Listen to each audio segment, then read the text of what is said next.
Terekam CCTV begal rampas motor di Bandung Kidul.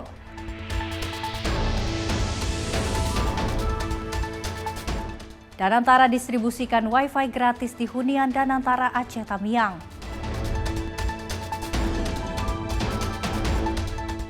Amerika Serikat tekan Venezuela batasi ekspor minyak.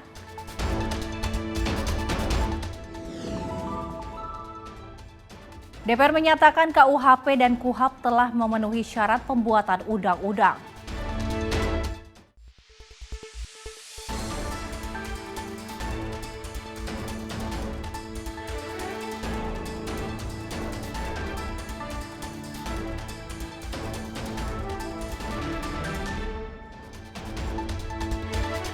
Halo, selamat malam pemirsa. Anda kembali menyaksikan Ruang Redaksi bersama saya Luis Ayu.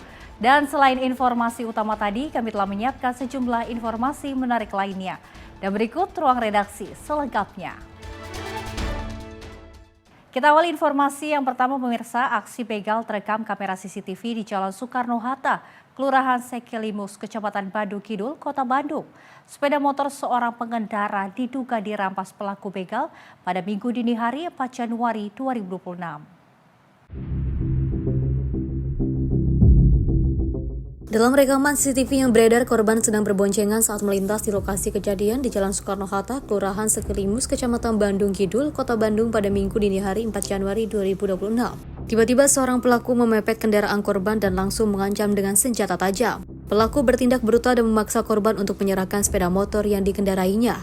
Setelah berhasil merampas sepeda motor korban, pelaku juga langsung melarikan diri meninggalkan lokasi kejadian. Warga diimbau untuk meningkatkan kewaspadaan saat melintas di jalur rawan terutama pada jam-jam sepi. Susendi Andika Priyanto, tim redaksi Simpo TV, melaporkan.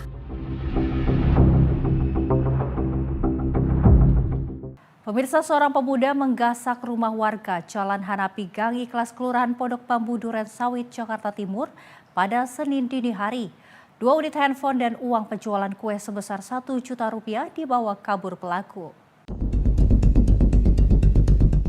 Seorang pemuda di kawasan Cipinang Muara, Jakarta Timur ini memantau permukiman warga Gang Ikhlas Kelurahan Pondok Bambu Duren Sawit. Dalam rekaman kamera CCTV, pemuda ini terlihat memanjat tembok dan menaiki tangga rumah warga di RT 7 RW 3. Aksi serupa juga terlihat setelah pelaku turun dan kembali memanjat rumah warga lainnya kemudian melarikan diri. Diduga pemuda ini telah mencuri 2 telepon genggam dan uang sebesar Rp1 juta milik warga yang diletakkan di kamar tidur. Kejadian ini terjadi pada Minggu dini hari 4 Januari 2026 dan penghuni rumah baru mengetahui rumahnya disatroni pencuri setelah sempat terdengar suara orang terjatuh. Sekitar jam 4 anak saya bangun tapi HP-nya nggak ada di kamar atas.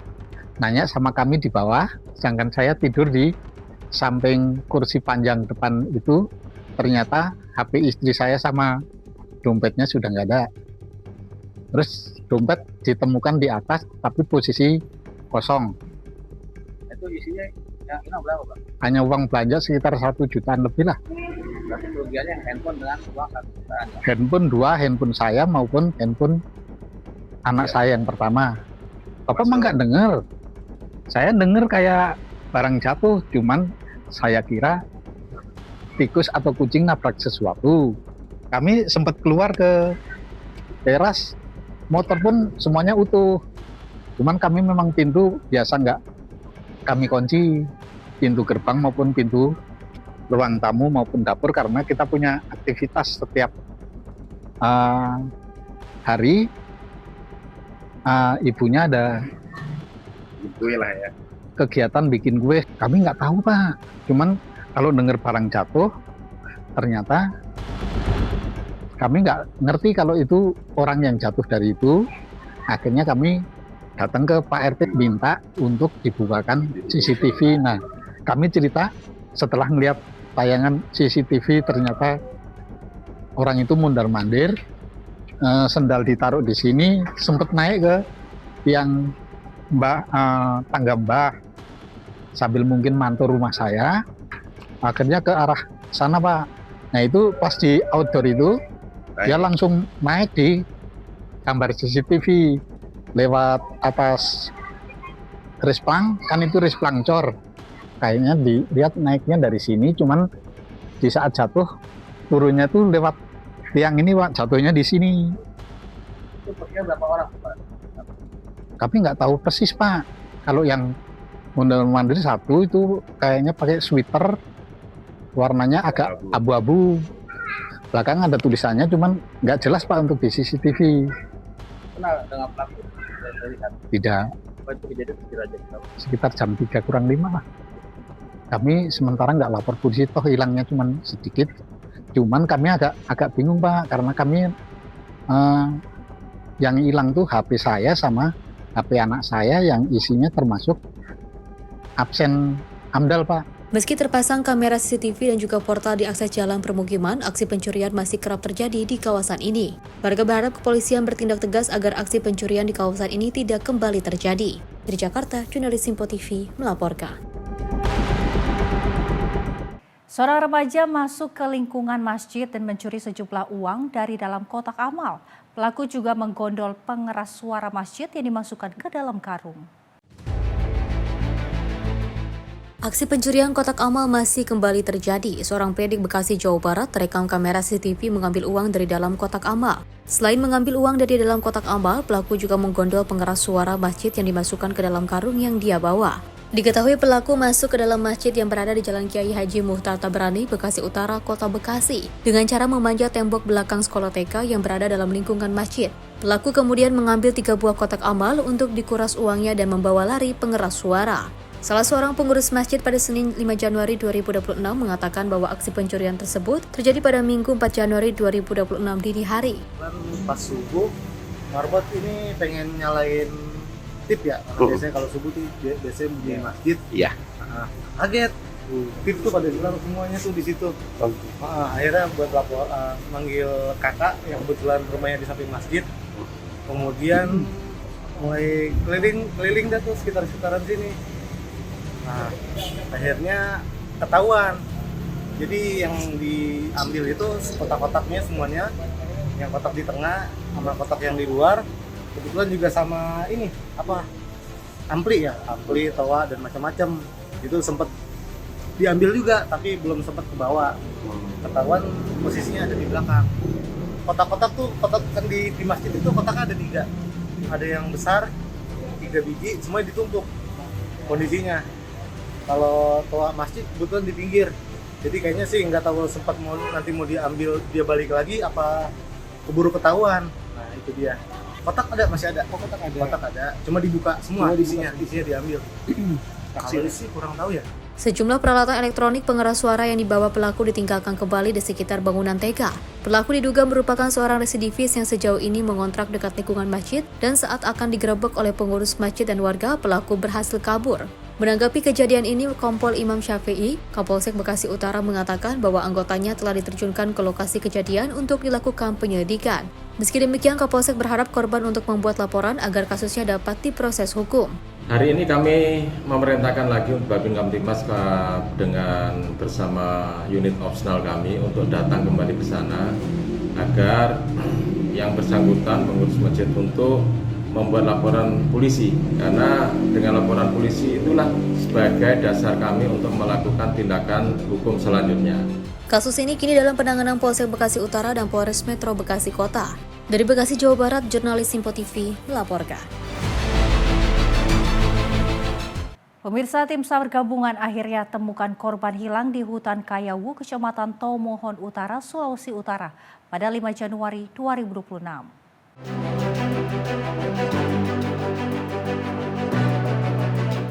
Setelah 4 hari pelaksanaan operasi pencarian, tim SAR gabungan akhirnya temukan korban yang dilaporkan hilang di hutan Kayawu, Kecamatan Tomohon Utara, Kota Tomohon, Sulawesi Utara pada 5 Januari 2026. Korban atas nama Yeslefran Mamanua, 60 tahun, warga lingkungan 3, Kelurahan Kayawu, ditemukan dalam kondisi meninggal dunia. Setelah ditemukan, korban segera dievakuasi dan diserahkan kepada pihak keluarga. Dengan ditemukannya korban, operasi pencarian dan pertolongan resmi dinyatakan selesai dan ditutup. Tim redaksi Simpo TV melaporkan.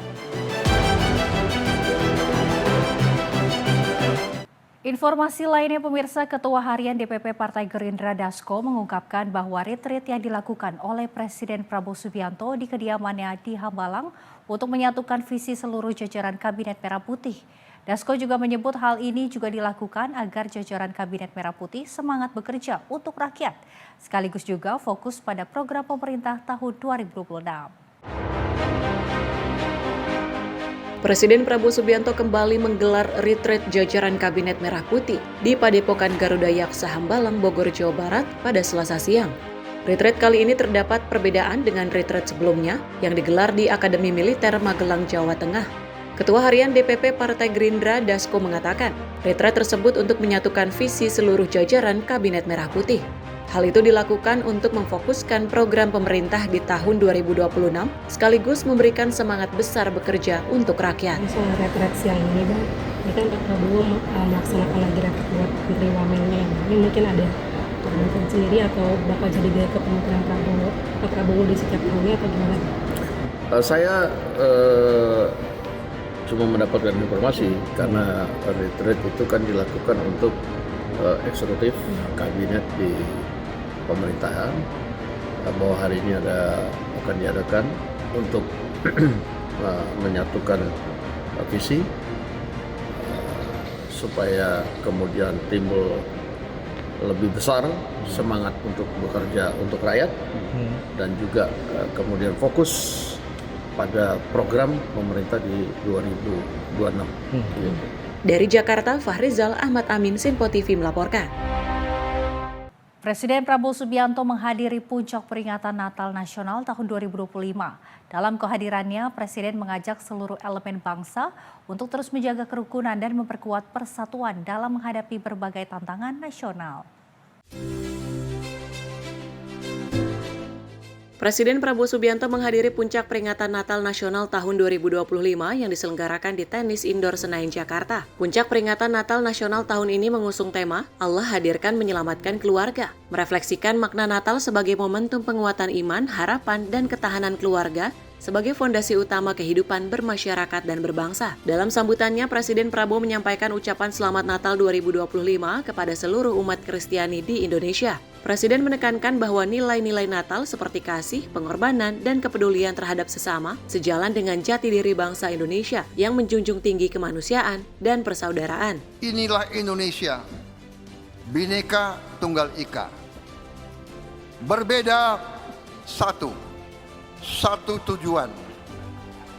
Marilah kita jaga persatuan kita.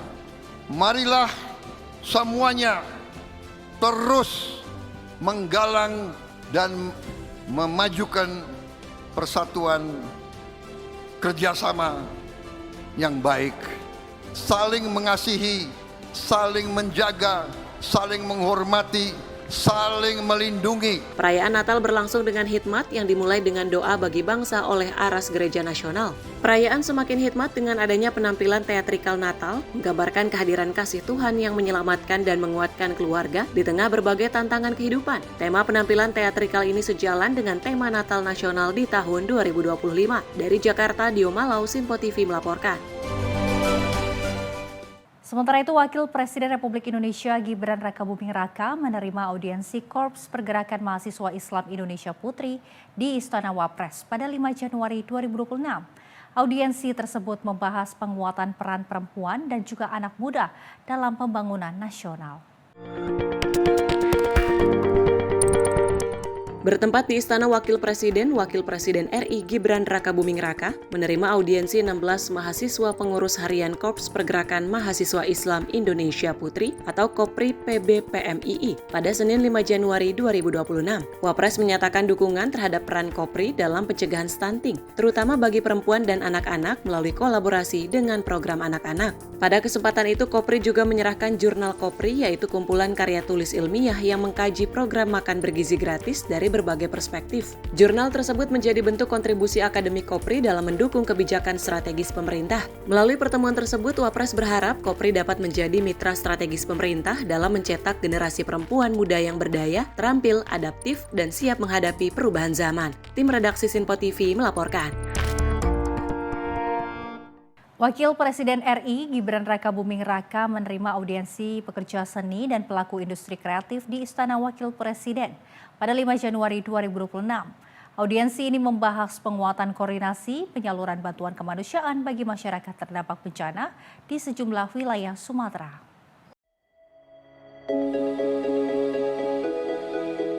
Bertempat di Istana Wakil Presiden RI Gibran Rakabuming Raka menerima audiensi pekerja seni dan pelaku industri kreatif pada Senin 5 Januari 2026. Audiensi ini sejalan dengan arahan Presiden Prabowo yang menekankan pentingnya penanganan bencana secara cepat dan terkoordinasi.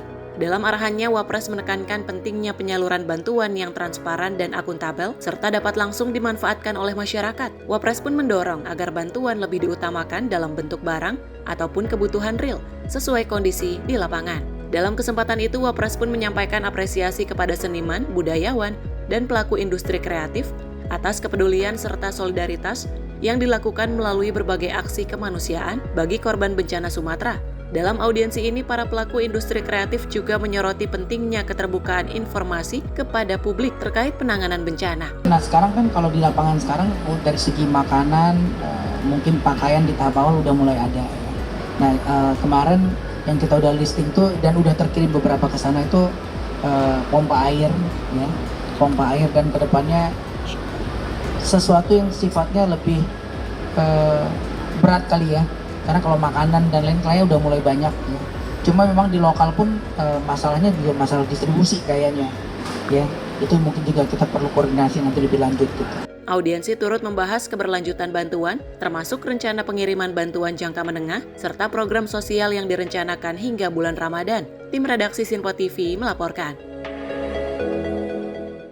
Pemirsa, Kemenham terima barang rampasan negara dari KPK. Informasi selengkapnya usai jeda, tetaplah bersama kami di Ruang Redaksi.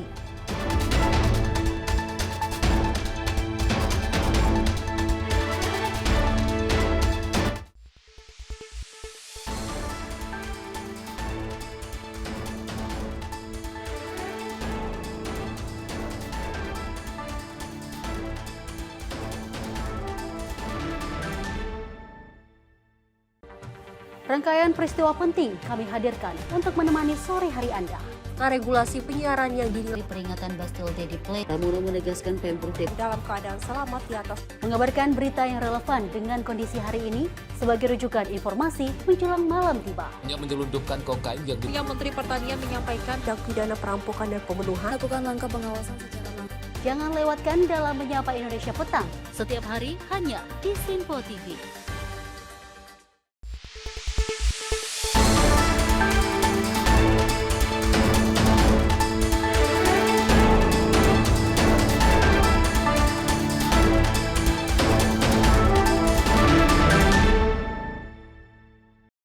Terima kasih pemirsa, Anda kembali menyaksikan Ruang Redaksi. Pemirsa, Kementerian Hak Asasi Manusia menerima aset rampasan negara dari Komisi Pemberantasan Korupsi atau KPK pada 6 Januari 2026 di Gedung Kementerian HAM, Jakarta. Kementerian Hak Asasi Manusia menerima serah terima barang rampasan negara dari Komisi Pemberantasan Korupsi sebagai bagian dari penguatan tata kelola pemerintah yang bersih dan berintegritas. Wakil Menteri Hak Asasi Manusia Mugianto menyampaikan bahwa pemanfaatan aset hasil rampasan tindak pidana korupsi merupakan wujud nyata kemanfaatan hukum bagi masyarakat.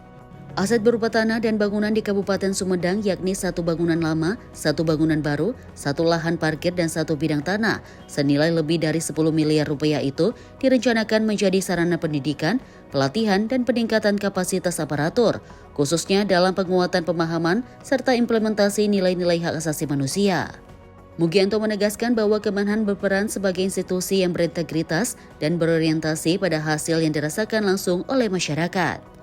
Barang rampasan berupa tanah dan gedung di Blok Singaparna, Jalan Pangeran Kornel nomor 216, Kelurahan Egrowetan, Kecamatan Sumedang Selatan, Kabupaten Sumedang, Provinsi Jawa Barat, dengan nilai wajar mencapai 10.868.627.000 akan dipergunakan oleh Kementerian Hak Asasi Manusia khususnya sebagai tempat untuk pusat pengembangan sumber daya hak asasi manusia (PPSDM) sebagai tempat diklat, pelatihan dan kegiatan pengembangan kompetensi aparatur hak asasi manusia.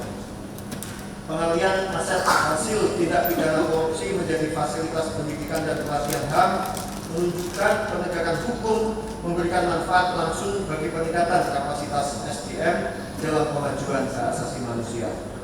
Kementerian Hak Asasi Manusia akan memastikan pengamanan, pemeliharaan, pencatatan dalam daftar BMN serta pemanfaatan optimal aset ini dilakukan secara tertib, transparan, dan sesuai dengan ketentuan peraturan perundang-undangan. Sementara itu, Ketua KPK Setio Budianto menegaskan bahwa seluruh proses penyerahan dilakukan secara transparan dengan melibatkan berbagai pihak seperti Kementerian Pan-RB, Ombudsman RI, termasuk KPK dan Kemenham. Ia berharap dalam pemanfaatan aset tersebut nantinya tetap dicantumkan aset hasil rampasan dari perkara korupsi yang ditangani KPK sebagai bentuk edukasi publik dan pengingat bahwa aset tersebut berasal dari upaya penegakan hukum. Ya, jadi sekali lagi mudah-mudahan bermanfaat ya untuk kedepannya. Cuma saya tuh kritik di saja. Mohon di situ tetap tulis bahwa ini merupakan aset yang dari KPK. Supaya masyarakat tahu, kemudian nanti para peserta pendidikan yang hadir di lokasi itu juga melihat, ya, karena jangan sampai nanti kesannya bahwa oh ini apa gitu, ini sudah resmi diserah terimakan, diproses, ada pihak Kementerian Keuangan, ada KPK dan semua pihak dalam proses serah terimanya, ya, sehingga semua sudah clear, nggak ada masalah lagi. Apalagi ada ombudsman kemudian disaksikan dari Kementerian Pan-RB, jadi semua sudah clear. Kolaborasi Kemenham dengan KPK diharapkan dapat memperkuat upaya pemberantasan korupsi sekaligus mendukung pembangunan nasional yang menjunjung tinggi martabat dan hak-hak dasar setiap warga negara. Dari Jakarta, Fani Mutia Anggiani, Simpo TV melaporkan.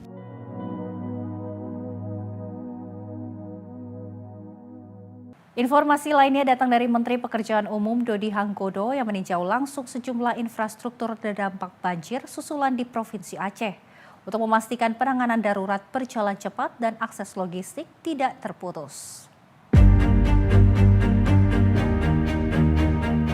Menteri Pekerjaan Umum Dodi Hanggodo meninjau langsung ruas Jalan Blangkejeren batas Kabupaten Gayo Luwes, Aceh Tenggara pada Minggu 4 Januari 2026. Ruas jalan ini tertutup material longsor akibat hujan deras yang mengguyur wilayah tersebut sehari sebelumnya. Jalur ini merupakan akses logistik vital yang menghubungkan Kabupaten Gayo Luwes, Aceh Tenggara hingga Sumatera Utara. Terputusnya jalur ini berpotensi menghambat distribusi kebutuhan pokok masyarakat serta aktivitas ekonomi lintas wilayah.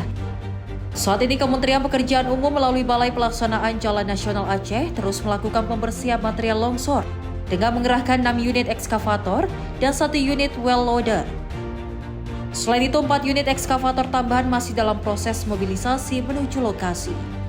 Menteri Dodi menegaskan pemerintah pusat akan terus berkoordinasi dengan pemerintah daerah serta instansi terkait untuk menentukan langkah penanganan lanjutan baik dalam kondisi darurat maupun solusi jangka menengah dan panjang guna meningkatkan ketahanan infrastruktur terhadap risiko bencana. Kementerian Pekerjaan Umum berkomitmen mempercepat pemulihan infrastruktur terdampak bencana di Aceh dengan mengutamakan aspek berkomitmen, konektivitas wilayah, serta keberlanjutan akses logistik sebagai penopang kehidupan dan perekonomian masyarakat. Tim redaksi Simpo TV melaporkan. Sementara itu, Kepala Staf Angkatan Darat Jenderal TNI Maruli Simanjuntak memastikan TNI Angkatan Darat terus memberikan bantuan dalam penanganan dan juga pemulihan fasilitas umum pasca banjir dan juga tanah longsor di sejumlah daerah. Salah satunya pemulihan fasilitas pendidikan di wilayah Aceh Tamiang yang terdampak lumpur akibat bencana. Kepala Staf Angkatan Darat Jenderal TNI Maruli Simanjuntak menyampaikan proses pembersihan fasilitas pendidikan seperti sekolah telah dilakukan oleh prajurit TNI AD di berbagai wilayah terdampak bencana. Kasat menegaskan tidak hanya sekolah, sejumlah fasilitas publik lainnya seperti rumah sakit, puskesmas, dan pasar juga telah dibersihkan dari material lumpur. Meski demikian, Kasat memastikan TNI Angkatan Darat akan terus hadir mendampingi pemerintah daerah dan masyarakat dalam percepatan pemulihan fasilitas pendidikan dan sarana pendukung kehidupan warga pasca bencana banjir dan tanah longsor. Yang pertama sekolah, itu kan sudah jalan kita bersihkan, ya banyak. Dan juga nanti saya pikir makanya datanya biasanya kita pada saat jumpa pers tiap minggu kita lihat, nanti kita akan kasih tahu. Tapi yang jelas saya pastikan sudah banyak sekolah, rumah sakit, puskesmas yang sudah kita bersihkan, pasar sudah bersihkan. Tapi kan fasilitasnya masih belum ada. Masalah nanti mereka akan minta bantu kita, ya kita akan bantu. Dari Jakarta, Jihan Nabila Azizul Hakim, Sinpo TV melaporkan.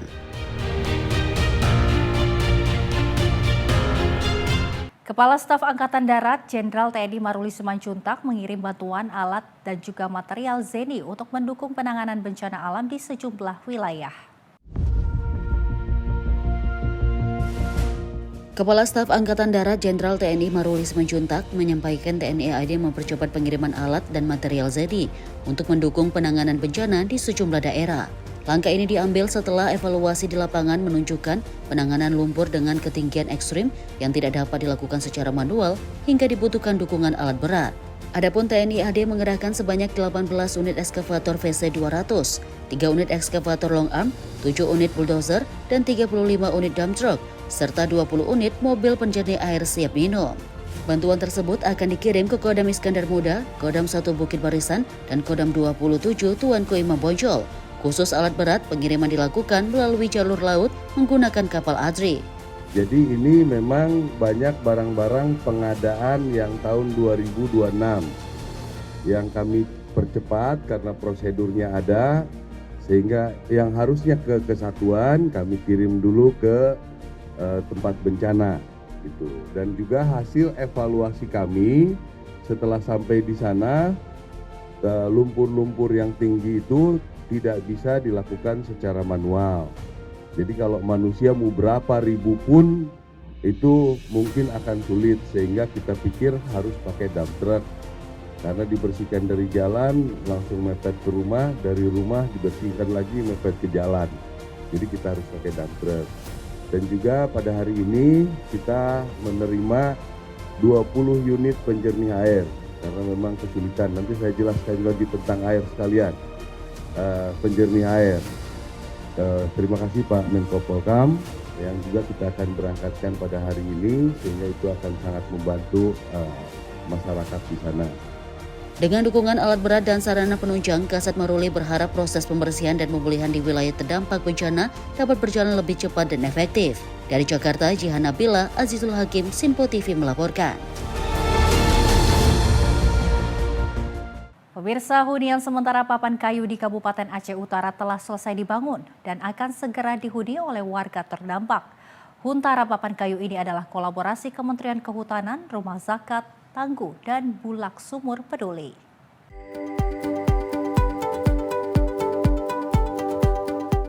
Hunian sementara bagi warga di Aceh Utara yang terdampak bencana dibangun dengan kayu sisa banjir dimanfaatkan menjadi hunian sementara. Huntara ini mempunyai luas 6 x 6 meter persegi, memiliki teras depan, 2 kamar tidur, dan 1 ruang tengah. Dibangun dengan konsep ventilasi untuk mengurangi udara panas yang terperangkap di dalam rumah. Hunian sementara papan kayu ini dibangun melalui kolaborasi Kementerian Kehutanan, Rumah Zakat, Tangguh, dan Bulak Sumur Peduli. Tim redaksi Sinpo TV melaporkan.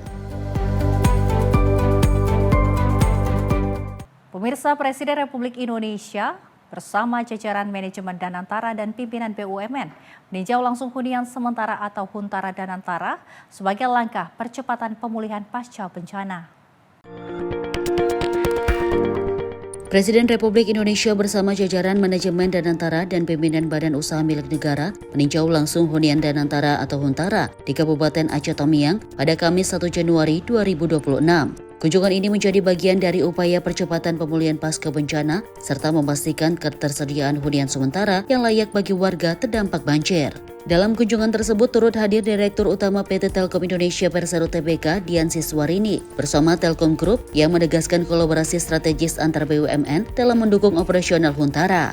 Telkom Group mendukung penuh operasional Huntara Danantara dengan menghadirkan konektivitas digital yang andal meliputi penyediaan WiFi gratis, penguatan jaringan seluler, serta layanan internet satelit. Hingga saat ini pemulihan infrastruktur telekomunikasi Telkom Group di Provinsi Aceh telah mencapai 95%, sehingga masyarakat tetap dapat terhubung dan mudah mengakses informasi selama masa pemulihan. Selain dukungan konektivitas, Telkom Group juga menyalurkan bantuan kemanusiaan dan dukungan sosial dengan total nilai 122,6 miliar rupiah di wilayah Sumatera. Langkah ini merupakan wujud komitmen berkelanjutan Telkom Group untuk membantu masyarakat bangkit dan kembali menata kehidupan pasca bencana. Kolaborasi antar BUMN dalam penyediaan hunian sementara dan infrastruktur digital ini diharapkan dapat mempercepat pemulihan sosial dan ekonomi serta memperkuat ketahanan masyarakat terdampak banjir di Aceh Tamiang. Tim redaksi Sinpo TV melaporkan. Kita beralih informasi dari Menteri Agama Nasaruddin Umar menerima audiensi Duta Besar Palestina untuk Indonesia, Zulhair Al-Sun, di Masjid Istiqlal, Jakarta. Menteri Agama Nasaruddin Umar menerima audiensi Duta Besar Palestina untuk Indonesia, Zulhair Al-Sun, di Masjid Istiqlal, Jakarta pada Senin 5 Januari 2026. Pertemuan tersebut menjadi momentum penguatan solidaritas dan dukungan Indonesia terhadap perjuangan kemanusiaan rakyat Palestina.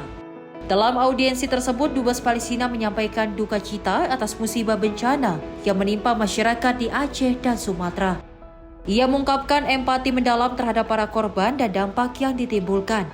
Menak pun menyampaikan apresiasi atas ucapan duka tersebut dan menegaskan kuatnya ikatan kemanusiaan antara Indonesia dan Palestina. Tak hanya itu, Menak juga menjelaskan bahwa Kementerian Agama terus mengambil peran strategis dalam isu kemanusiaan dan pendidikan, termasuk membuka peluang beasiswa bagi mahasiswa Palestina. Tim redaksi Sinpo TV melaporkan.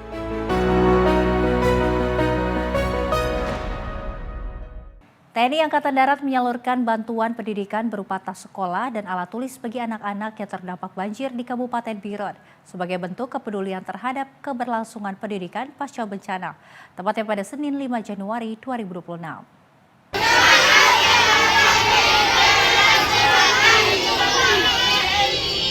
Letkol ARH Lutfi Novriadi menyampaikan bahwa bantuan ini merupakan perhatian Panglima TNI agar anak-anak korban banjir tetap dapat melanjutkan kegiatan belajar meskipun berada dalam keterbatasan akibat bencana. Kehadiran TNI tidak hanya fokus pada penanganan darurat, tetapi juga berperan aktif dalam mendukung pemulihan sosial masyarakat, termasuk pada aspek pendidikan yang menjadi fondasi masa depan generasi bangsa. Kegiatan ini juga menjadi wujud sinergi TNI dengan pemerintah daerah, Polri, dan relawan dalam mempercepat pemulihan pasca bencana serta memperkuat kebersamaan di tengah masyarakat. Melalui kegiatan tersebut, TNI AD berharap anak-anak terdampak banjir di Biren dapat kembali belajar dengan semangat dan optimisme untuk menatap masa depan yang lebih baik. Tim redaksi Sinpo TV melaporkan. Terima kasih kepada Bapak Presiden dan terima kasih kepada Panglima TNI. Pemirsa, dalam konferensi pers pemberlakuan KUHP dan juga KUHP baru, pemerintah menjelaskan pengaturan pasal penghinaan lembaga negara dalam Kitab Undang-Undang Hukum Pidana atau KUHP baru yang mulai berlaku pada 2 Januari 2026. Kementerian Hukum menyampaikan penerapan pasal tersebut sangat dibatasi dan tidak dimaksudkan untuk membungkam kebebasan berpendapat. Wakil Menteri Hukum Edi Hiarej menjelaskan pasal penghinaan lembaga negara dalam KUHP baru diatur dalam pasal 218, pasal 240 mulai berlaku 2 Januari 2026. Edi menyebut pengaturan ini disusun berdasarkan putusan Mahkamah Konstitusi dan sebelumnya membatalkan pasal penghinaan dalam KUHP lama. Edi mengatakan lembaga negara yang dilindungi hanya terbatas pada 6 lembaga, yaitu Presiden Wakil Presiden, Majelis Permusyawaratan Rakyat, Dewan Perwakilan Rakyat, Dewan Perwakilan Daerah, Mahkamah Konstitusi, dan Mahkamah Agung. Adapun pasal penghinaan lembaga negara ditetapkan sebagai delik aduan sehingga hanya dapat diproses jika ada laporan resmi dari pimpinan lembaga terkait. Berdasarkan pertimbangan Mahkamah Konstitusi itulah pemerintah dan DPR membentuk pasal penghinaan terhadap lembaga negara. Cuman kita batasi. Kalau pakai KUHP lama, itu ketua pengadilan negeri dihina, Kapolres dihina tuh bisa kena pasal itu. Tetapi pasal yang ada dalam KUHP itu sudah dibatasi. Jadi penghinaan terhadap lembaga negara itu hanya dibatasi 1 Presiden Wakil Presiden, 2 MPR, 3 DPD, 4 DPR, 5 Mahkamah Agung, 6 Mahkamah Konstitusi. Jadi sangat terbatas. Dan itu delik aduan. Delik aduan yang harus mengadukan itu adalah pimpinan lembaga. Apa dasar pemerintah dan DPR membentuk pasal itu? Dasarnya adalah putusan Mahkamah Konstitusi tahun 2006 ketika pasal 134 bis itu dibatal. Lebih lanjut, Edi mengungkapkan bahwa aturan ini tidak dimaksudkan untuk membatasi kebebasan berpendapat, melainkan untuk menjaga martabat lembaga negara. Dari Jakarta, Jihan Nabila, Mutia Anggaini, Sinpo TV melaporkan. PSSI resmi menunjuk John Herman sebagai pelatih kepala Tim Nasional Indonesia. Sosok pelatih berusia 50 tahun ini datang dengan rekam jejak kelas dunia, termasuk membawa tim putra dan putri Kanada lolos ke Piala Dunia. Kehadiran Herman diharapkan menjadi langkah awal membangun standar baru sepak bola Indonesia di level internasional.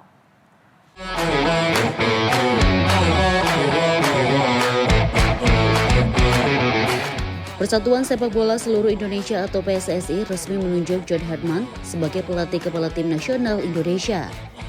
Penunjukan pelatih berusia 50 tahun itu diumumkan melalui pernyataan resmi PSSI.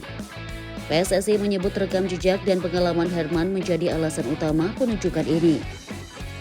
Herman dikenal sebagai satu-satunya pelatih di dunia yang mampu mengantarkan tim nasional putra dan putri dalam satu negara lolos ke Piala Dunia FIFA. Bersama timnas putri Kanada, Herman tampil di Piala Dunia 2007 dan 2011.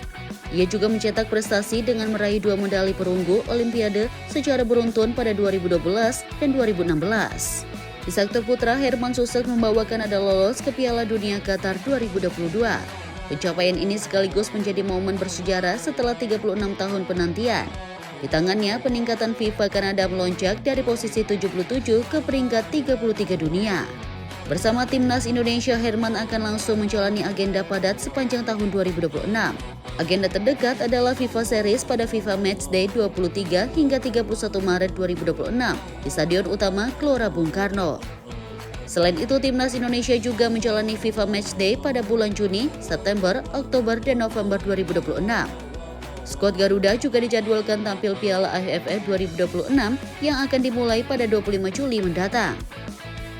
Saat ini peringkat FIFA Indonesia berada di posisi 122 dunia.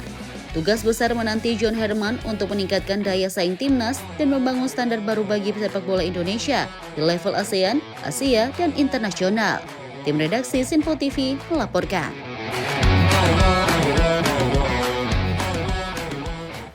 Sementara itu, Wakil Ketua Komisi 10 DPR lalu Hadrian Irvani merespon perihal penunjukan John Herman sebagai pelatih baru Timnas Indonesia. Kehadiran pelatih kebangsaan Inggris tersebut diharapkan mampu membawa perubahan yang signifikan. Persatuan Sepak Bola Seluruh Indonesia resmi menunjuk salah satu warga kebangsaan asal Inggris, John Herman, sebagai pelatih Timnas Indonesia yang baru. John Herman pernah membawa Timnas Kanada Putra dan Timnas Kanada Putri ke ajang Piala Dunia. Penunjukan pelatih baru ini diapresiasi langsung oleh Wakil Ketua Komisi 10 DPR, lalu Hadrian Irvani. Lalu menyebut dengan hadirnya John Herman dapat memiliki taktik yang lebih bagus dari pelatih Timnas Indonesia sebelumnya. Dirinya berharap pelatih kebangsaan Inggris itu mampu membawa angin segar bagi Indonesia menuju ke Piala Dunia 2030 mendatang. Keputusan PSSI menunjuk John Herman sebagai pelatih Tim Nasional Indonesia. Tentu kami di Komisi 10 berharap agar John Herman jauh lebih hebat dari pelatih sebelumnya, jauh lebih memiliki taktik yang bagus dibanding pelatih sebelumnya, jauh memiliki strategi yang luar biasa dibanding pelatih-pelatih sebelumnya. Kami berharap John Herman dapat meletakkan pondasi yang kuat bagi talenta-talenta muda, atlet-atlet sepak bola masa depan Indonesia. Tidak hanya untuk tujuan instan, tetapi John Herman bisa mempersiapkan timnas kita lebih baik. Mulai dari timnas junior, U20, U23, bahkan yang tentu kita berharap adalah timnas senior kita tahun 2030 akan masuk sebagai salah satu peserta Piala Dunia tahun 2030 yang akan datang. Apresiasi setinggi-tingginya kami sampaikan kepada PSSI yang sudah mengambil keputusan ini.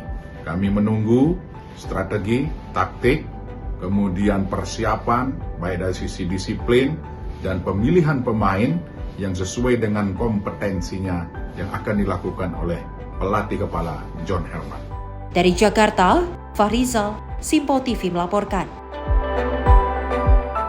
Pemirsa, Trump angkat doktrin Monroe saat soroti Maduro. Informasinya usai jeda, tetaplah bersama kami di Simpo TV.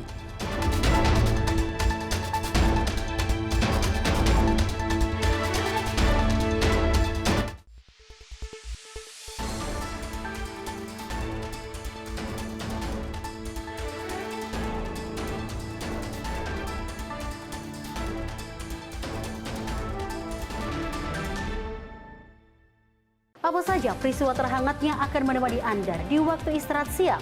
Penting dengan Perdana Menteri Malaysia Anwar Ibrahim. Polisi menyita barang bukti satu dan beroperasi di Terminal 1B. Ia menyebut GBN bukan sekedar pameran. Beragam isu dan kejadian yang sedang menjadi sorotan kami sajikan secara aktual dan terpilih. Dan Wakil Ketua DPR RI Dasko Ke masyarakat Sebelumnya semua portal secara serentak.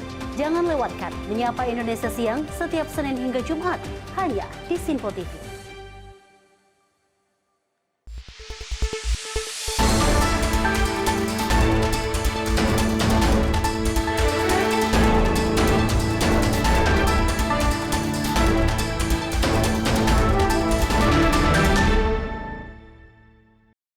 Selamat malam pemirsa, Anda kembali menyaksikan Ruang Redaksi. Pemirsa, Presiden Amerika Serikat Donald Trump merujuk doktrin Monroe saat menjelaskan aksi militer Amerika Serikat yang berujung pada penangkapan pemimpin Venezuela, Nicolas Maduro.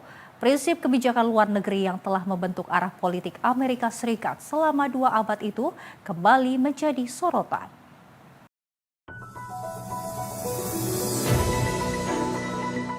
Doktrin Monroe dirumuskan oleh Presiden kelima Amerika Serikat James Monroe. Awalnya doktrin ini bertujuan menentang campur tangan negara-negara Eropa di wilayah belahan barat. Seiring waktu, doktrin tersebut berulang kali digunakan oleh presiden-presiden selanjutnya untuk membenarkan intervensi Amerika Serikat di kawasan tersebut. Presiden ke-47 Amerika Serikat Donald Trump menyebut doktrin Monroe sebagai salah satu dasar pembenaran atas penangkapan seorang pemimpin asing untuk menghadapi tuntutan pidana di Amerika Serikat. Dalam pernyataannya, Trump bahkan berkelakar dengan menyebut bahwa sebagian pihak kini menyebutnya sebagai doktrin Monroe. Para ilmuwan politik ini meninjau kembali penggunaan doktrin Monroe sepanjang sejarah. Mereka menarik kaitan antara penerapan doktrin tersebut di masa lalu dengan upaya pemerintahan Trump menggunakannya dalam kebijakan luar negeri saat ini. Hal ini termasuk pernyataan Presiden Trump yang menyebut bahwa Washington akan menjalankan atau mengendalikan Venezuela hingga ada pengganti yang dianggap layak untuk mengisi posisi Nicolas Maduro. Perkembangan ini menjadi dasar bagi para pengamat untuk menilai kembali peran doktrin Monroe, serta bagaimana prinsip tersebut terus mempengaruhi pengambilan keputusan kebijakan luar negeri Amerika Serikat di era modern. Tim redaksi Simpo TV melaporkan. Amerika Serikat menegaskan akan menekan perubahan politik di Venezuela melalui embargo minyak, meski Presiden Donald Trump menyatakan negaranya akan mengambil kendali penuh pasca lengsernya Nicolas Maduro.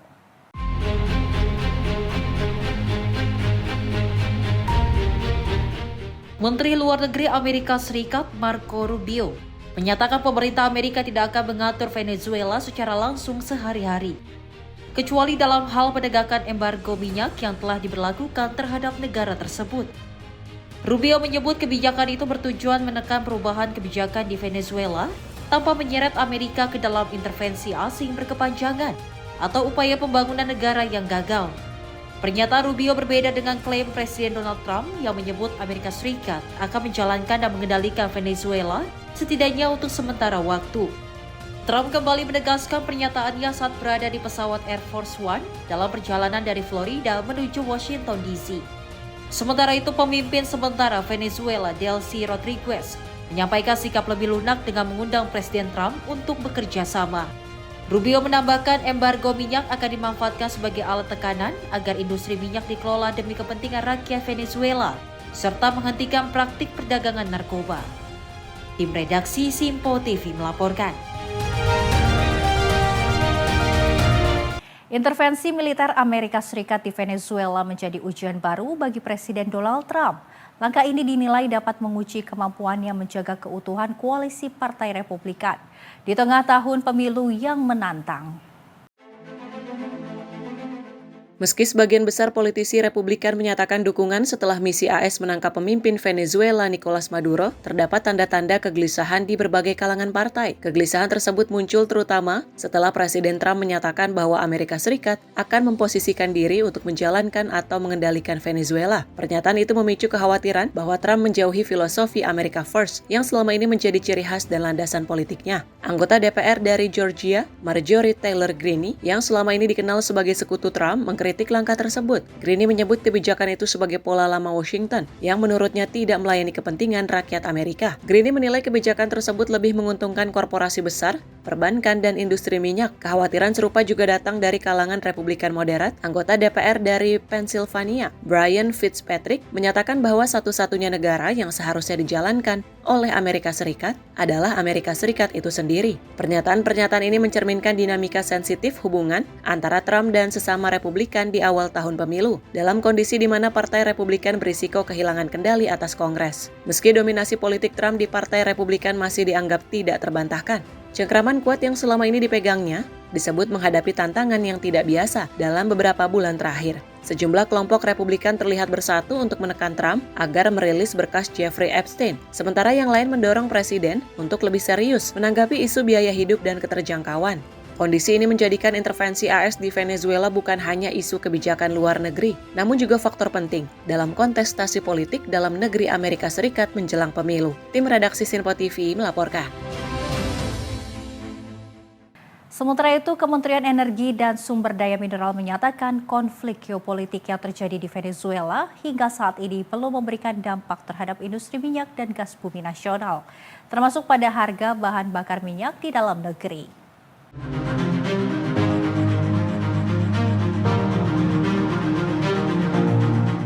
Direktur Jenderal Minyak dan Gas Bumi Kementerian SDM Laude Sulaiman mengatakan, pemerintah masih terus memantau perkembangan situasi global. Namun sejauh ini kondisi pasokan migas Indonesia dinilai tetap stabil. Menanggapi kekhawatiran potensi kenaikan harga BBM akibat konflik Venezuela, Laude menyampaikan hingga saat ini belum terlihat adanya dampak langsung. Pemerintah pun belum melihat indikasi kenaikan signifikan dalam waktu dekat. Laude menambahkan sumber pasokan minyak mentah Indonesia tidak bergantung pada Venezuela. Meski demikian, pemerintah tetap menyiapkan langkah antisipasi sebagai bagian dari manajemen risiko menghadapi ketidakpastian global. Yang jelas kondisi di negara saat ini stabil, jadi tidak ada apa-apa belum.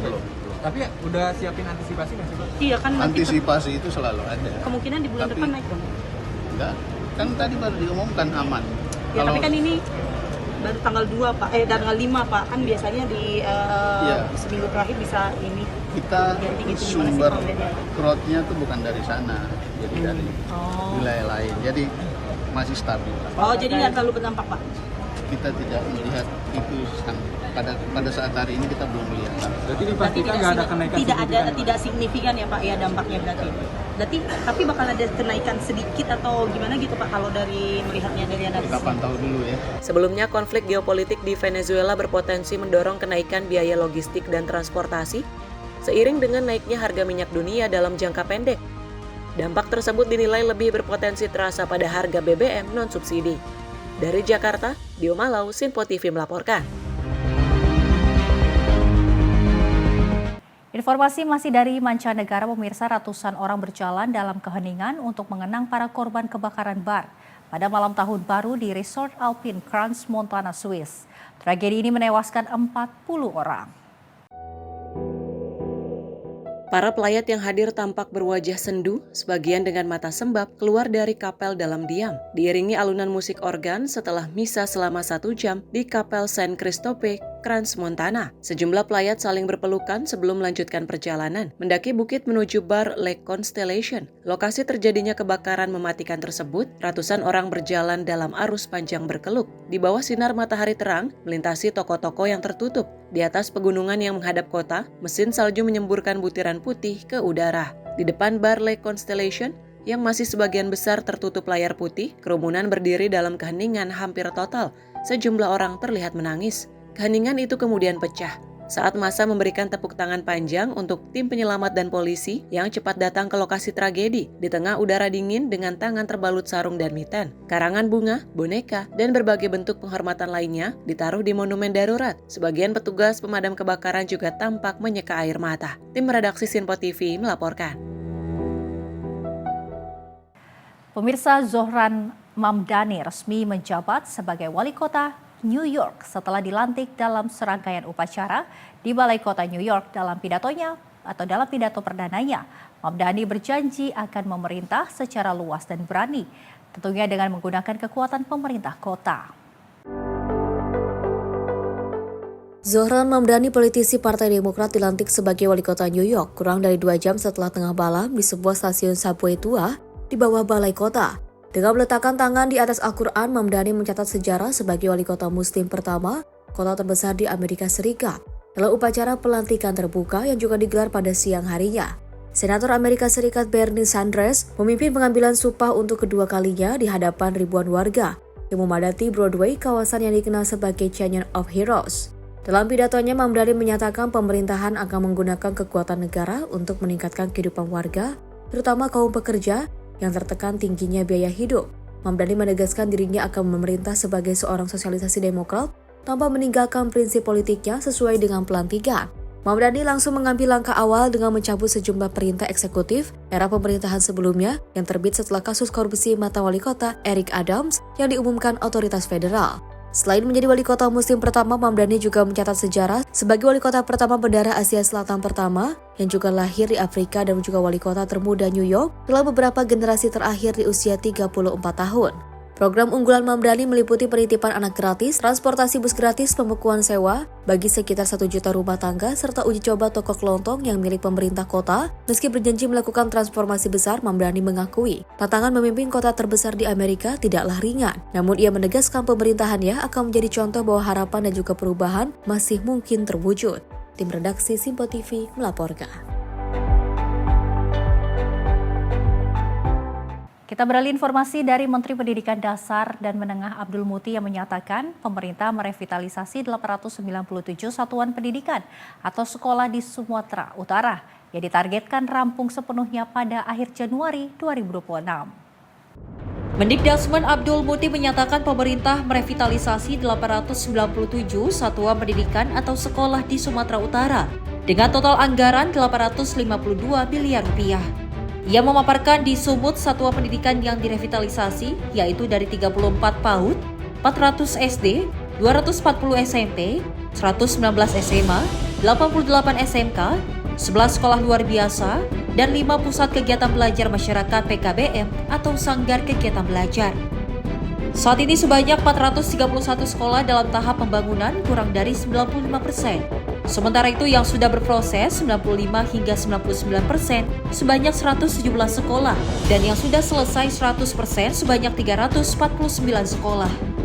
Untuk program digitalisasi pendidikan sebanyak 17.073 panel interaktif digital sudah disediakan pemerintah pusat di Sumut. Masih ada 8 unit PID lagi yang dalam proses pengiriman. Mudah-mudahan pada bulan Februari nanti semua sudah dapat digunakan sepenuhnya untuk pembelajaran yang berkualitas. Mudah-mudahan dalam waktu singkat semuanya sudah dapat dipergunakan, terutama pada semester kedua tanggal 5 Januari yang akan datang. Khusus untuk Kota Medan, revitalisasi tahun 2025 untuk PAUD ada 3 PAUD, 6 SD, 6 SMP, 20 SMA, 11 SMK, 2 sekolah luar biasa. Seluruhnya untuk Kota Medan ada 48 satuan pendidikan dengan total nilai pembangunan 47 miliar 407 juta 362.200 rupiah. Muti melanjutkan, khusus di Kota Medan, jumlah satuan pendidikan yang mendapat bantuan revitalisasi tahun 2025 yaitu 3 PAUD, 6 SD, 6 SMP, 20 SMA, 11 SMK, dan 2 SLB. Dari total 48 satuan pendidikan itu, sebanyak 24 satuan masih berproses di bawah 95%. Kemudian 3 satuan pendidikan selesai 95 hingga 99%, dan 21 satuan pendidikan sudah selesai 100%. Dari Medan, Sumatera Utara, Dio Malau, Simpo TV melaporkan. Pemirsa, Satuan Tugas Penanggulangan Bencana Alam Kesdam 1 Bukit Barisan membuka pos bantuan kesehatan, tepatnya di Kabupaten Tapanuli Tengah, Sumatera Utara. Pos kesehatan ini dibuka guna memberikan pelayanan medis bagi masyarakat pasca bencana banjir bandang dan juga tanah longsor. Satgas Gulbencal Kesdam 1 Bukit Barisan membuka pos bantuan kesehatan di Gor Pandan, Kecamatan Pandan, Kabupaten Tapanuli Tengah. Melalui pos Bankes tersebut, personel kesehatan TNI memberikan pelayanan berupa pemeriksaan medis, pengobatan, serta pemberian obat-obatan kepada warga terdampak bencana. Layanan kesehatan difokuskan untuk menangani keluhan yang umum terjadi pasca bencana, seperti gangguan pernafasan, penyakit kulit, infeksi saluran pencernaan, serta berbagai keluhan kesehatan lainnya. Selain pelayanan medis, personel kesehatan TNI juga memberikan edukasi kepada masyarakat tentang pentingnya menjaga kebersihan diri dan lingkungan, guna mencegah munculnya penyakit di lokasi pengungsian maupun permukiman terdampak. Keberadaan pos bantuan kesehatan ini disambut positif oleh masyarakat karena memudahkan akses layanan medis di tengah kondisi darurat. Satgas Gulbencal Kesdam 1 Bukit Barisan menegaskan akan terus melakukan pemantauan dan menyesuaikan pelayanan kesehatan sesuai kebutuhan di lapangan. Upaya ini merupakan bentuk komitmen TNI Angkatan Darat untuk selalu hadir di tengah masyarakat, membantu pemulihan pasca bencana, serta mendukung percepatan pemulihan kehidupan warga agar dapat kembali beraktivitas secara normal. Tim redaksi Simpo TV melaporkan. Pemirsa, Menteri Pendidikan Dasar dan Menengah Abdul Mufti memastikan kegiatan belajar mengajar di wilayah terdampak bencana di Sumatera Utara dapat kembali berjalan mulai 5 Januari 2026. Sebagian sekolah hingga saat ini masih menjalani persiapan untuk pembelajaran darurat dan juga masih dalam tahap pembersihan.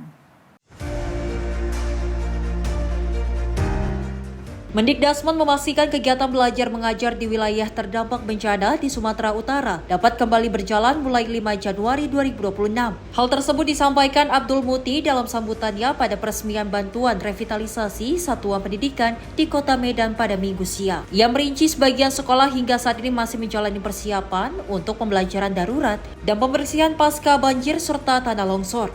Untuk satuan pendidikan yang belum sepenuhnya pulih, Kemendikdasmen telah menyiapkan kebijakan bagaimana pembelajaran dan asesmen untuk sekolah-sekolah yang terdampak banjir dan tanah longsor berjalan dengan kurikulum yang dirancang secara khusus. Terkait dengan musibah yang terjadi di Sumatera Utara, dalam data yang kami peroleh, jumlah sekolah yang terdampak ada 1.215.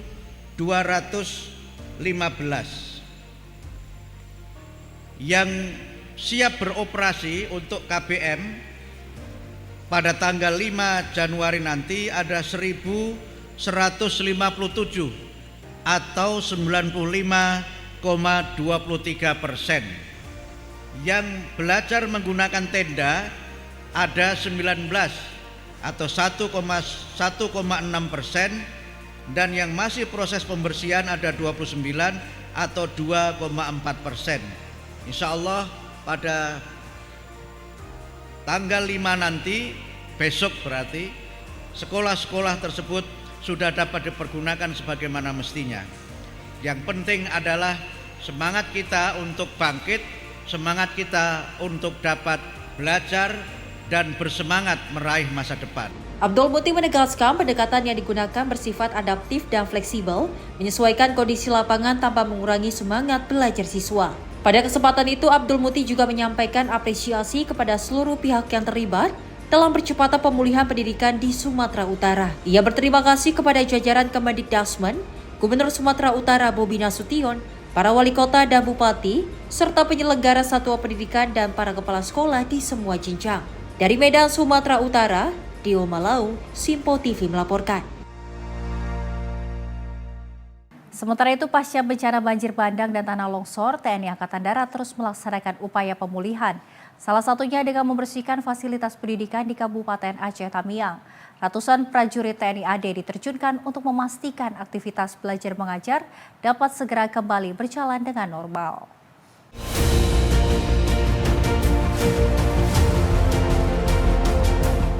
Ratusan prajurit TNI Angkatan Darat dari Satgas Gul Benkal, Yonif 115 Macan Liser, melaksanakan karya bakti membersihkan SD Negeri 04 Kuala Simpang, Kabupaten Aceh Tamiang. Sekolah tersebut terdampak banjir cukup parah dengan kondisi halaman dan ruang kelas dipenuhi lumpur tebal, serta material kayu dan sampah yang terbawa arus banjir. Untuk mempercepat proses pemulihan, prajurit TNI AD bersama masyarakat bekerja secara gotong royong menggunakan peralatan seadanya seperti sekop, cangkul, dan sapu. Selain tenaga manual, TNI AD juga mengerahkan alat berat untuk mengangkut timbunan lumpur dan material berat, serta melakukan penyemprotan air untuk membersihkan sisa lumpur yang sudah mengeras. Pembersihan tidak hanya dilakukan di ruang kelas dan halaman sekolah, namun juga pada atap bangunan yang dipenuhi ranting dan kayu akibat terjangan banjir.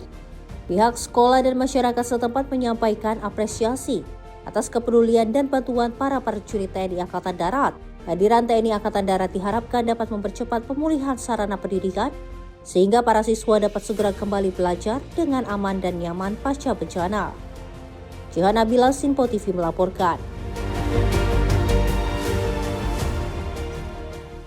Sementara itu, Kementerian Dalam Negeri pemirsa menerjunkan ribuan praja Institut Pemerintah Dalam Negeri untuk membantu pemulihan roda pemerintahan pemerintah Kabupaten Aceh Tamiang selama kurun waktu 1 bulan.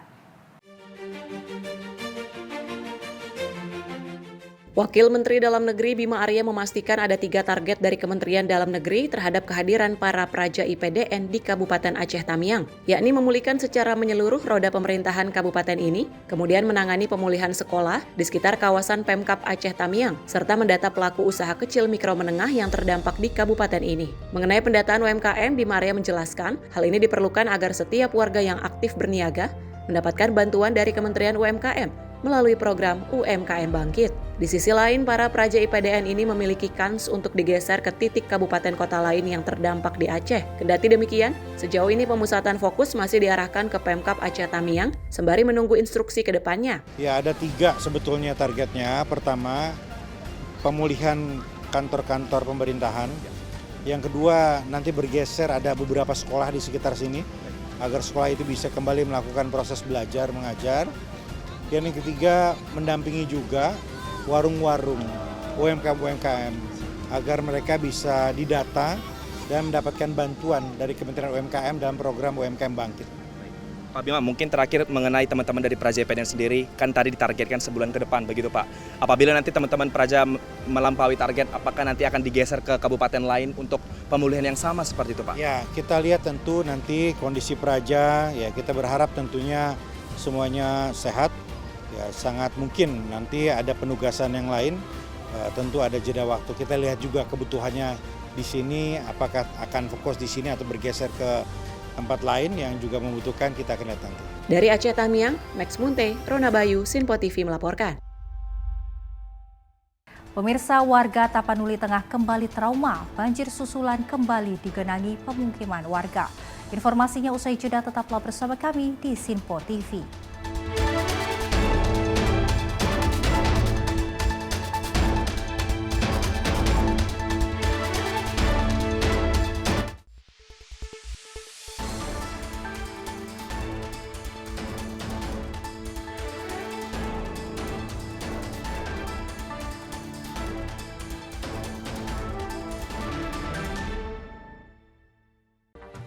Rangkaian peristiwa penting kami hadirkan untuk menemani sore hari Anda.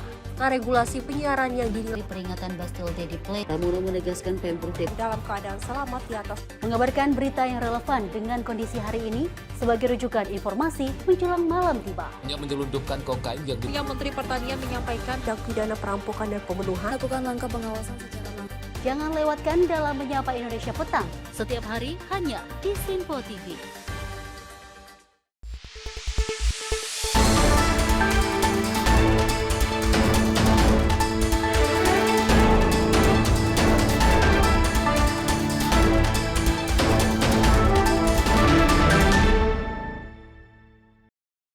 Terima kasih pemirsa, Anda kembali menyaksikan Ruang Redaksi. Pemirsa, hujan deras yang terus mengguyur sejumlah wilayah di Sumatera Utara kembali memicu banjir. Di Kabupaten Tapanuli Tengah dan Kota Sibolga, luapan sungai terjadi dengan cepat dan merendam permukiman warga. Kepanikan warga pun tak terhindarkan. Hujan deras yang turun sejak Kamis siang hingga hari Jumat kembali membuat warga Tapanuli Tengah dan Sibolga diliputi kekhawatiran. Sejumlah sungai tak lagi mampu menahan debit air dan meluap ke permukiman warga. Di Desa Hutana Bolon, Desa Bonan Lumban, Kecamatan Tuka, Kabupaten Tapanuli Tengah, air sungai mengalir deras memasuki rumah-rumah warga, merendam lantai hingga perabotan.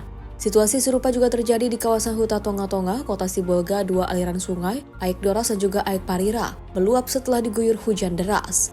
Air setinggi hingga 1 meter menggenangi permukiman membawa lumpur dan juga pasir ke dalam rumah warga. Dalam kondisi tersebut, sejumlah warga terpaksa menyelamatkan diri dengan menaiki atap rumah. Sementara yang lain mengungsi ke tempat yang lebih aman sambil menunggu air surut. Saya Aibtu Hadi Hamonangan Sitanggang, Babin Kamtimas Kelurahan Tonga-Tonga, hari ini melaporkan situasi terkini di daerah aliran sungai Aik Doras di Kelurahan Huta Tonga-Tonga, Jalan Kornel Simanjuntak. Hari ini hari Jumat tanggal 2 Januari 2025 sekira pukul 11.30, seperti yang kita lihat bahwa sungai Aik Doras dengan curah hujan yang cukup tinggi hampir meluap dengan aliran yang sangat deras. Seperti kita lihat, ini adalah rumah ya. Ini rumah. Ya, ini rumah sudah mulai mengikis masuk ke daerah pemukiman. Dan saya bersama dengan Pak Siburian, warga di Kornel Simanjuntak ini. Demikian yang bisa saya sampaikan. Selamat siang, salam presisi Komandan. Hingga kini warga masih diliputi rasa trauma. Curah hujan yang masih tinggi membuat masyarakat terus waspada terhadap potensi banjir susulan. Dari Tapanuli Tengah, Sumatera Utara, saya Pulnahdi, Simpo TV melaporkan. Badan Pengatur Hilir Minyak dan Gas Bumi mencatat penyaluran BBM subsidi dan kompensasi di seluruh Indonesia berjalan lancar hingga penutup tahun 2025. Meski penyerapan mendekati target, Kepala BPH Migas memastikan stok nasional dalam kondisi aman.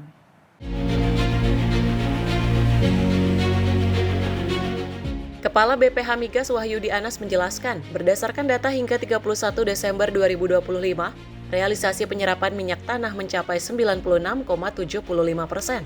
Sedangkan untuk minyak solar, penyerapan berada di angka 97,53%, dengan sisa stok mencapai lebih dari 467.000 kiloliter. Untuk jenis BBM Pertalite, penyerapan tercatat sebesar 89,93%, dengan sisa kuota sekitar 3 juta kiloliter lebih.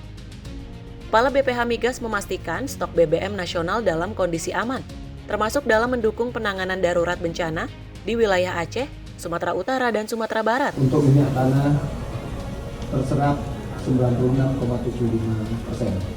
Ini kita masih punya stok sampai nanti closing, tapi setelah verifikasi mungkin akan bergerak tipis ya, Pak Eka. 17.056 kiloliter.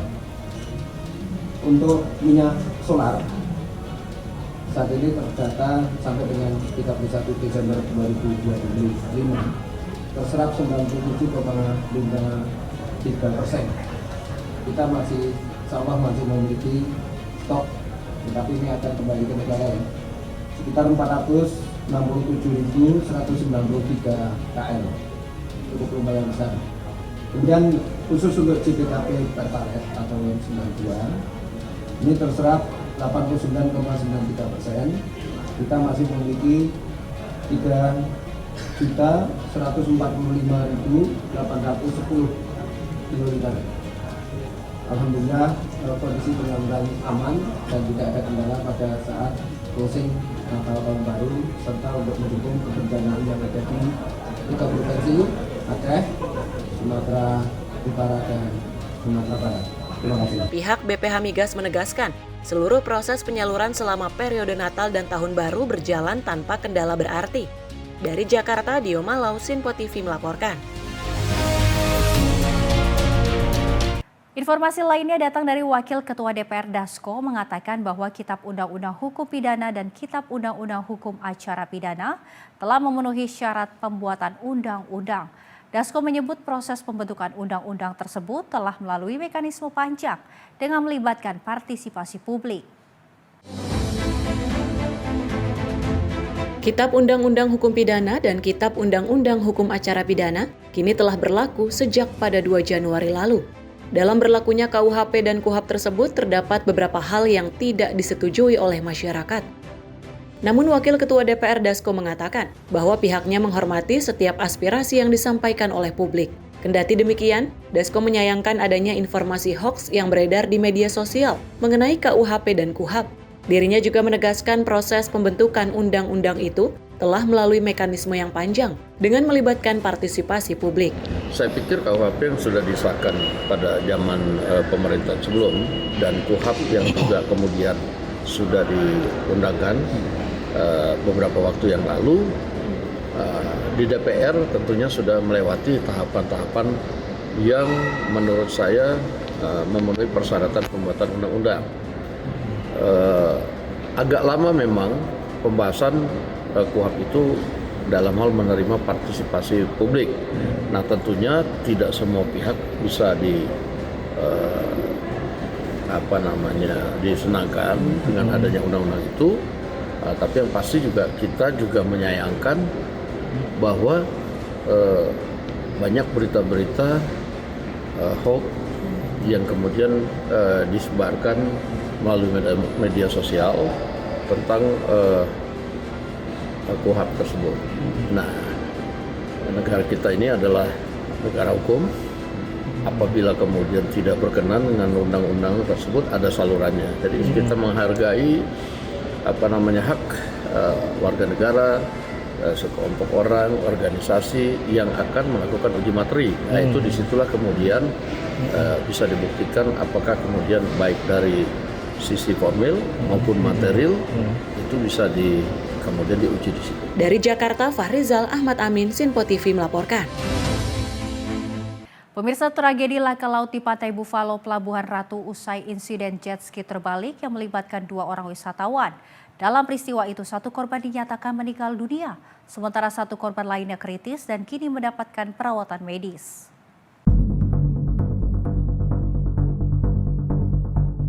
Tragedi laka laut di Pantai Buffalo, Pelabuhan Ratu terjadi usai insiden jet ski terbalik yang melibatkan 2 orang wisatawan pada Senin 5 Januari 2026. Kasat Pol Erut Polres Sukabumi AKP Dadi mengatakan peristiwa tersebut terjadi sekitar pukul 17:02 waktu Indonesia Barat. 2 korban diketahui berboncengan menggunakan jet ski sebelum akhirnya mengalami kecelakaan di tengah laut. Akibat insiden tersebut, kedua korban sempat berhasil dievakuasi dan langsung dilarikan ke RSUD Pelabuhan Ratu untuk mendapatkan pertolongan medis. Namun naas 1 korban dinyatakan meninggal dunia, sementara 1 korban lainnya masih dalam kondisi kritis. Adapun identitas korban selamat yakni Siti Mariam, 41 tahun, perempuan asal Bogor. Saat ini korban masih menjalani perawatan intensif di rumah sakit dengan kondisi kritis. Sementara korban meninggal dunia diketahui bernama Al-Muhana Hasan Radi, laki-laki warga negara asing asal Arab Saudi. Korban dinyatakan meninggal dunia setelah sempat mendapatkan penanganan medis. Saat ditemukan, korban WNA mengenakan baju pantai lengan pendek bermotif putih hitam dan biru serta celana pendek warna abu-abu. Pada bagian pelipis kiri korban terdapat luka robek akibat benturan keras dengan jet ski. Tim redaksi Sinpo TV melaporkan.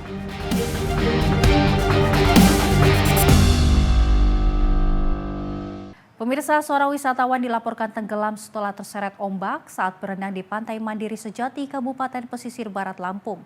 Setelah 3 hari pencarian, tim SAR gabungan akhirnya menemukan korban dalam kondisi meninggal dunia pada jarak 15 mil laut dari lokasi pertama tenggelam.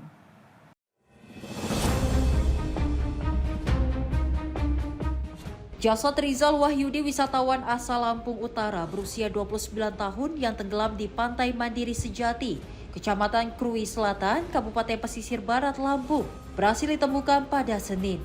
Korban ditemukan pada jarak sekitar 15 mil laut dari titik awal kejadian dalam keadaan sudah meninggal dunia. Jenazah pun langsung dievakuasi dan diserahkan ke pihak keluarga. Peristiwa naas ini terjadi pada Sabtu sore saat korban bersama rekan-rekannya berenang di Pantai Mandiri Sejati. Korban diduga terseret ombak dan arus kuat ke tengah laut hingga akhirnya menghilang dari pantauan. Saat itu rekan korban dan warga sekitar sempat melakukan pencarian awal, namun korban tidak ditemukan. Korban pun berhasil ditemukan pada hari ketiga pencarian. Saat hari ketiga kondisi membahayakan manusia, 1 orang tenggelam di Pantai Mandiri, Kabupaten Pesisir Barat, hari Senin tanggal 5 Januari 2026. Pada pukul 09.15 tim SAR gabungan terima info dari nelayan bahwa korban telah ditemukan kurang lebih 15 nautical mil dari LKP dalam kondisi meninggal dunia dan dibawa ke Tanjung Setia.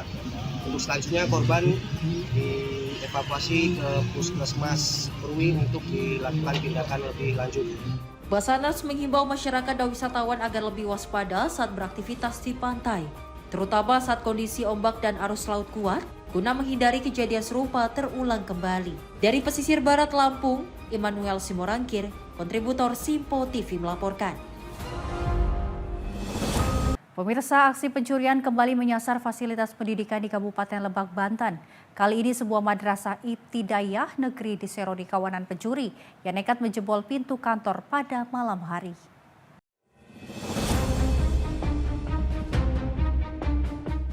Nasib malam menimpa Madrasah Ibtidaiyah Negeri 1 Lebak. Ruang kantor yang seharusnya aman dijebol oleh kawanan pencuri yang diduga berjumlah lebih dari 1 orang. Para pelaku masuk dengan cara merusak paksa gembok pintu utama ruangan kantor pada Minggu malam. Kondisi lingkungan sekolah yang sepi pada malam hari dimanfaatkan pelaku untuk menguras isi ruangan. Barang-barang yang hilang pun beragam, mulai dari 2 unit proyektor, mesin rumput, mesin air, hingga peralatan kantor. Bahkan stok gula dan kopi milik guru pun tak luput dari jarahan para pelaku. Total kerugian ditaksir mencapai 15 juta rupiah. Kejadian ini baru diketahui pada Senin pagi saat para guru hendak memulai aktivitas belajar mengajar dan menemukan pintu kantor sudah dalam keadaan terbuka. Jadi tadi pagi kronologisnya Dewan Guru pas datang ke sini melihat pintu itu sudah terbuka.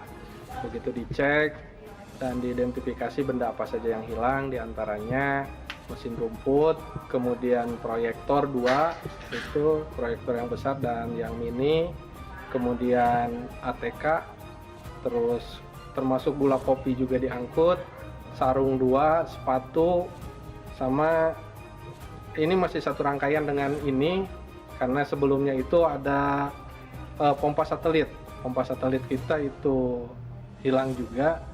Nah, jadi ya kalau mungkin di total kerugian itu sekitar sampai 15 juta ini kerugian kita yang saat ini kita alami begitu. Jadi kita juga tidak tahu kejadiannya entah itu siang atau malam. Begitu. Untuk petugas penjaga di sini memang belum ada kita. Itu kelemahan kita juga memang. Kenapa ya? Karena ini kan institusi resmi ya. Jadi segala sesuatu itu harus di-SK-kan begitu, tidak bisa kita nunjuk semena-mena. Nah, dari awal memang kita sudah mengajukan untuk menyediakan penjaga di sini, tapi sampai saat ini masih belum ada. Kalau pencurian ini pernah terjadi sebelumnya katanya, karena kita juga sebenarnya yang standby di sini sekarang itu kan baru-baru ya. Jadi baru-baru yang, tapi sebelumnya waktu ini jadi gedung penataran atau PSBB itu juga pernah katanya. Jadi di lingkungan sini memang agak rawan. Pihak sekolah mengaku sudah lama mengajukan adanya petugas keamanan atau penjaga sekolah, namun hingga kini belum terrealisasi. Kasus pencurian ini rencananya akan segera dilaporkan ke pihak kepolisian agar para pelaku bisa segera ditangkap. Dari Lebak, Banten, kontributor Simpo TV melaporkan. Pemirsa, tim pemadam kebakaran Kabupaten Bekasi, Jawa Barat selama ini dikenal bertugas memadamkan api dan melakukan penyelamatan. Namun kali ini tim rescue damkar mendapat panggilan tidak biasa untuk mengevakuasi seorang remaja yang menolak menjalani proses sunat.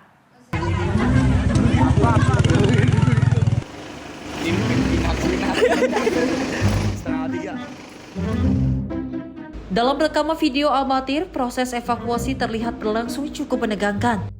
Remaja tersebut sempat melarikan diri dan menolak disunat, hingga membuat petugas mengalami kesulitan saat melakukan evakuasi. Peristiwa ini terjadi di wilayah Tambun Selatan, Kabupaten Bekasi, Jawa Barat pada Senin siang. Setelah tiba di lokasi, tim rescue damkar mendapati korban bersembunyi di rumah warga. Petugas kemudian melakukan pendekatan secara persuasif dengan memberikan bujukan dan menenangkan korban. Hingga akhirnya remaja tersebut berhasil dievakuasi dengan aman. Setelah berhasil dievakuasi, korban langsung dibawa menggunakan mobil rescue ke klinik sunat. Setelah mendapat penjelasan dan dibujuk oleh petugas, korban yang sebelumnya menolak akhirnya bersedia menjalani proses sunat dan berjalan lancar. Warga bahwa anaknya itu diajak sunat itu tidak mau, kabur. Akhirnya kita dipanggil, kita datang ke lokasi di daerah Kopen, Lambang Jaya. Setelah kita ditahu di salah satu rumah kerabat juga sih, akhirnya kita dengan tim ke sana, kita rangkul anaknya walaupun dengan banyak istilahnya perlu, karena anaknya melawan, akhirnya perlu ada ekstra lebih untuk menanganinya gitu. Jadi anak ini usianya sudah 15 tahun. Jadi sampai saat usia sekarang ini belum dihitan atau belum disunat. Akhirnya sudah sering dibujuk, sudah sering tetap juga tidak mau. Dia pergi dengan beberapa alasan, kabur di saat mau dihitan. Akhirnya mungkin sudah kepalang berpikir, Pak, udah banyak kali orang tuanya, akhirnya telepon damkar. Ya kami selaku damkar pelayanan istilahnya darurat sosial apapun di masyarakat bisa ditangani gitu. Petugas damkar menegaskan selain menangani kebakaran, damkar juga siap membantu masyarakat dalam berbagai kondisi darurat, termasuk evakuasi dan juga penyelamatan warga. Dari Bekasi, Jawa Barat, kontributor Simpo TV melaporkan. Dan pemirsa, informasi tadi sekaligus menutup perjumpaan kita pada Ruang Redaksi edisi kali ini. Saya Luis Ayu mewakili kerabat kerja yang bertugas pamit undur diri. Terima kasih atas kebersamaan Anda, selamat malam dan sampai jumpa.